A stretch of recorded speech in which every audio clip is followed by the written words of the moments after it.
Hello everyone and welcome to another Minecraft update video. It is Snapshot 20W49A, and in this episode we are going to be taking a look at Sculk Sensors.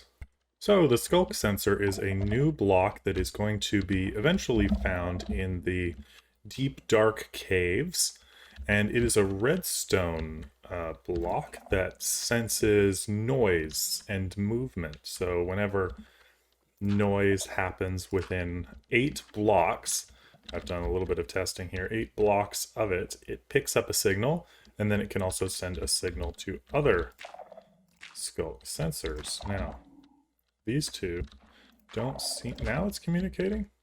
So, one doesn't transfer to the next one. It seems fairly inconsistent with what it does.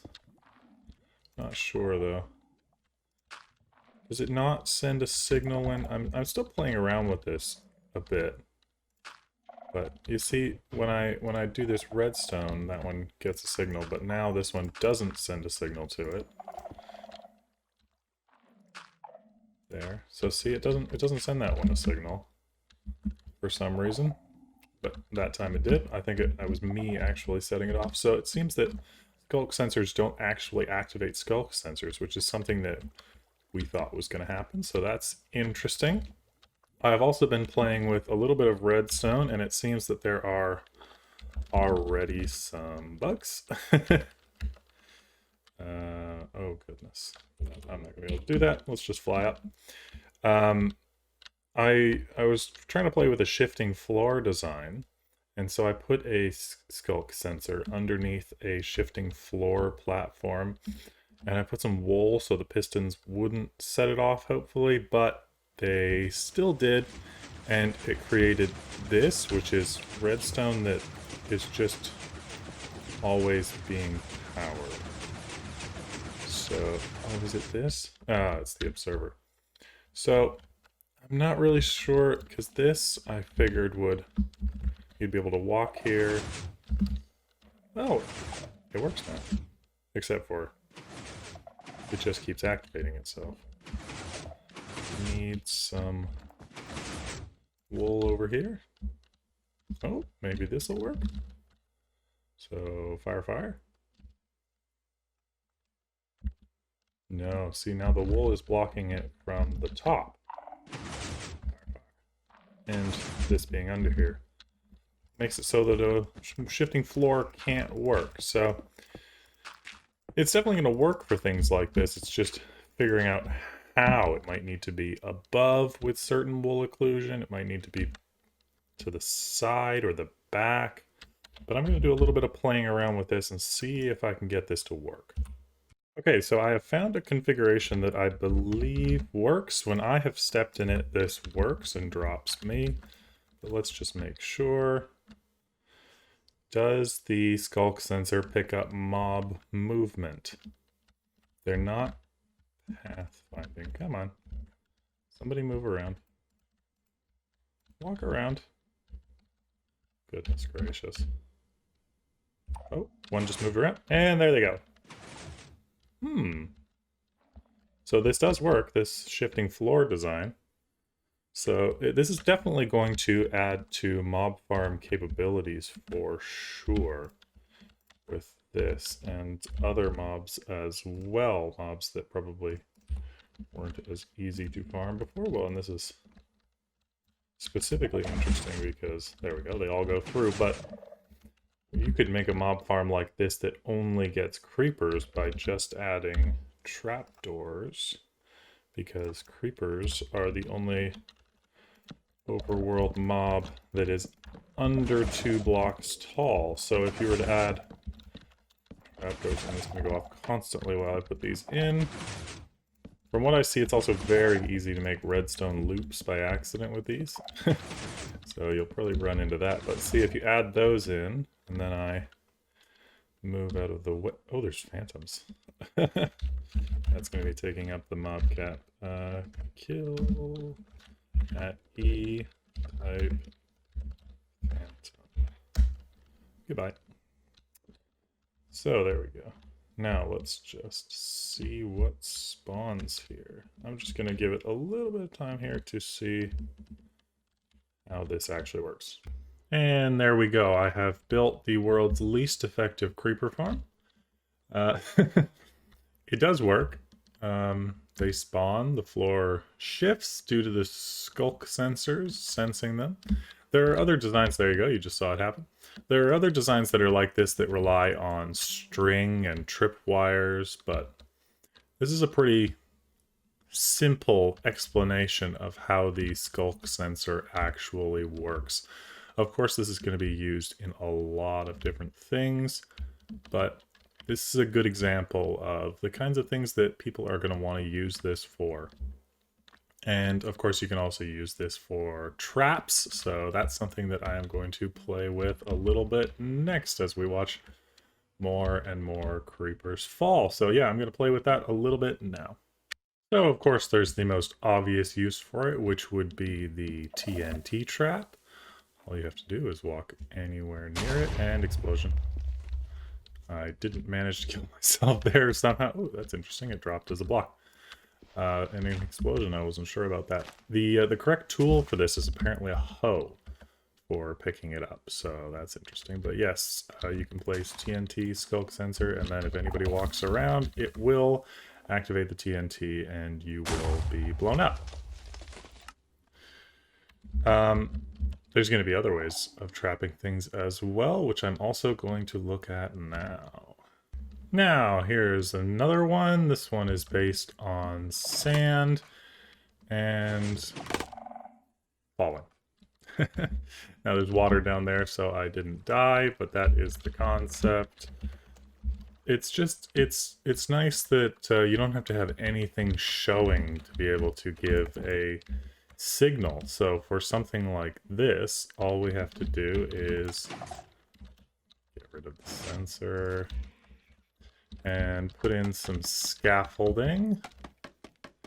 And then the moment all of this scaffolding gets punched out, the sand that I laid on top of it, which, yes, we're not in a desert, so it was pretty obvious that it was there, but if you were, you would never think twice about something like this. But the moment you walk near here, the Sculk sensor senses the movement, and it's going to punch out the scaffolding. So watch this. Punch out the scaffolding, and fall, and die. So that is an interesting trap method as well. There's going to be so many things for this. I mean, one of the most obvious ones that I can think of is hook it up to a door. I mean, all you'd have to do is put this underground, put a couple of sticky pistons on either side. Say you were doing a 2x2 door, and then... Okay, well, I already did that wrong. A 2x2 door needs to be like that, and then get some redstone torches on some stone blocks. Power. And power. There we go. We have a door, and then you just have to hook it up so the Sculk sensor depowers these blocks. This is not going to be the most compact piston door of all time, but it is just showing you what I mean by a concept. So we just run redstone up here and up here, and there we go. It opens that side. We do the same on the other side. We'd put a repeater. This is the worst piston door you've ever seen, but it's about the concept, not the redstone. So there. Of course, you can see all of the redstone, but there you go. So this is an instant door. I mean, of course, it's activating itself now. What I said before is loops are very easy to come by, but there you go. It stopped itself now. So you walk up, and it opens the door for you, and in theory, closes it behind you once it stops looping. And then I believe all you'd have to do to fix that is put some wool on top of it so that it doesn't notice the pistons opening and closing. There, so now I step, it notices, it closes. So the wool occlusion, it's going to be very important to get that figured out. But now, what I've read in the patch notes is they've put in the Dripstone Caves, but they're not in the actual world generation yet. But you can create a world that is just Dripstone Caves. So let's go and check that out. And here we go. This is the Dripstone Caves only world. I've given myself night vision so I can see underground here. And yes, there are Dripstone Caves here, but they're less than I thought they were going to be. It's just small sections of caves, not massive caverns like they showed in the update. But I actually quite like it. I thought that in the update video, it was a bit much. But this interspersed in the caves, I actually quite like. And there's even bits where it's just a tiny bit there. I think that this is a really good job at generation for this. And look at this. Oh yeah, in these larger caves, up on the ceiling like that, actually dripping because they've got no sources above them. This is super. This is a really good job. I thought it was going to be a bit much, but yeah, and there's even a couple. Look at that generation. That's wild how it like wraps up the side here and it's in the middle. What is this hollow or is it? No, that's solid. Looks like solid dripstone. I wonder if that goes all the way through it too. I mean, yeah, that's a lot of dripstone blocks. So, I mean, it won't be too difficult to get a good amount of these blocks if there are generations like that and this in the world. So what is this biome? This is Dripstone Caves.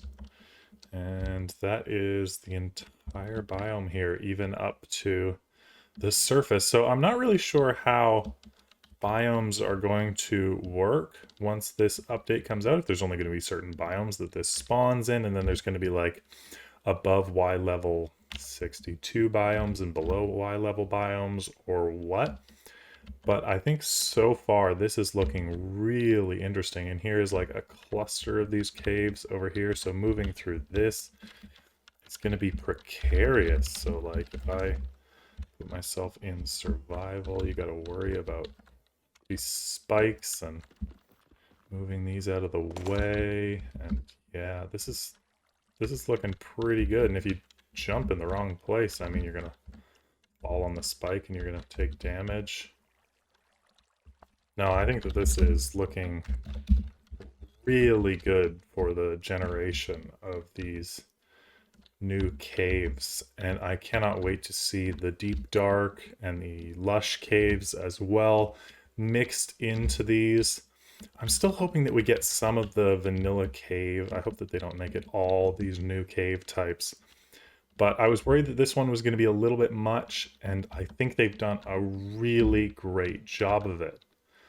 So that is everything that came out in this update. There's minor fixes as well as new tags that were added for the sounds that different things make. Of course, with the Sculk sensors, different things make different levels with the Sculk sensor. So a lightning bolt is going to make a lot more noise. It makes a redstone level 15 than just walking around, which makes much less. So there's things like that as well, but that's pretty technical. But that seems to be pretty much everything for this update. Thank you so much for watching. And if you're liking these update videos, I'm going to keep doing them. So make sure you subscribe to the channel so that you get them first. And I will see you all in the next one. Bye.